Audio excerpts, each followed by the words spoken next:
তুচ্ছ বিষয়কে কেন্দ্র করে ঈদের দিন থেকে টানা ৩ দিন ব্যাপক সংঘর্ষে জড়িয়েছে ব্রাহ্মণবাড়িয়ার লোকজন। শনিবারও পানি নিয়ে ব্যাপক সংঘর্ষ বাধে দুপক্ষের মধ্যে। দুপুর থেকে সন্ধ্যা পর্যন্ত কয়েক ঘণ্টাব্যাপী চলে সেই সংঘর্ষ। ব্রাহ্মণবাড়িয়ার নাসিরনগরে জমিতে সেচের পানি দেয়াকে কেন্দ্র করে সাবেক ও বর্তমান দুই মেম্বারের সমর্থকদের মধ্যে এই সংঘর্ষের ঘটনা ঘটে। এতে অন্তত ১৫ জন আহত হয়েছেন। উপজেলার চাতলপাড় ইউনিয়নের ঘুজিয়াখাইল গ্রামে হওয়া এই সংঘর্ষের ঘটনায় ৪ জনকে আটক করেছে পুলিশ। স্থানীয় সূত্রে জানা গেছে, চাতলপাড় ইউনিয়ন পরিষদের সদস্য খায়রুল পাঠানের বংশের মাসুদ পাঠান কৃষি জমিতে সেচের পানি পরিচালনার ব্যবসা করেন। সেলফিন অ্যাপে দেশ বিদেশের যে কোনো জায়গা থেকে অ্যাকাউন্ট খুলতে পারবেন কোনো ঝামেলা ছাড়াই। সেলফিন, আগামীর ব্যাংকিং।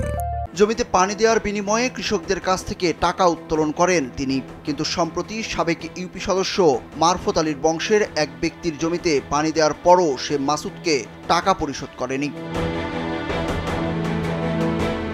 এ নিয়ে শনিবার দুপক্ষের বাকবিতণ্ডতা হলে তারা দেশীয় অস্ত্রশস্ত্র নিয়ে সংঘর্ষে জড়িয়ে পরে সেখানে পুলিশ গিয়ে পরিস্থিতি নিয়ন্ত্রণে আনে।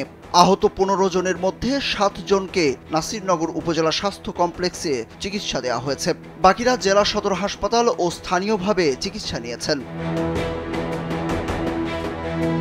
নাসিরনগর থানার ভারপ্রাপ্ত কর্মকর্তা সোহাগ রানা জানান, সেচের পানির বিষয় নিয়ে এই সংঘর্ষের ঘটনা ঘটে। তবে পুলিশ গিয়ে পরিস্থিতি নিয়ন্ত্রণে আনে। এই ঘটনায় আটক করা হয়েছে ৪ জনকে। বর্তমানে এলাকার পরিস্থিতি স্বাভাবিক আছে, আইনশৃঙ্খলা পরিস্থিতি আমাদের নিয়ন্ত্রণে আছে, ওখানে পুলিশ মোতায়েন আছে, এখন আর কোনো সমস্যা নেই। একে কেন্দ্র করে আসলে সহিংসতা হওয়ার পূর্ব ইতিহাস আছে, যার কারণে আমরা আগে থেকে অ্যালার্ট ছিলাম। প্রত্যেকটা বিট অফিসার যার যার বিটি আমরা পাঠিয়েছি এবং তারা ওখানে অবস্থান করেছে এবং তথ্য সংগ্রহ করেছে, যার কারণে কিন্তু আমাদের বড় ধরনের কোনো সহিংসতার ঘটনা নাই, ছোটখাটো টুকটাক ঘটনা হয়েছে। এর আগে ঈদের দিন নাসিরনগর সদরের ডাকবাংলোয় মোটরসাইকেলের ধাক্কা লাগা নিয়ে কথা কাটাকাটির জেরে দুই পক্ষের মধ্যে ব্যাপক সংঘর্ষ হয়। এতে আহত হন ৮ জন। এছাড়াও ঈদের দিনই ক্রিকেট খেলা নিয়ে দ্বন্দ্বের জেরে নাসিরনগরেই দুই পক্ষের সংঘর্ষের ঘটনা ঘটে। এই ঘটনায় নারীসহ আহত হন ৩০ জন। ঈদের দিনের ওই সংঘর্ষ গোড়ায় ঈদের পরের দিনও শুক্রবার দুপুরে উপজেলার ফান্দাউক ইউনিয়নের ৫ নম্বর ওয়ার্ডে ঘণ্টাখানেক ধরে চলে এই সংঘর্ষ।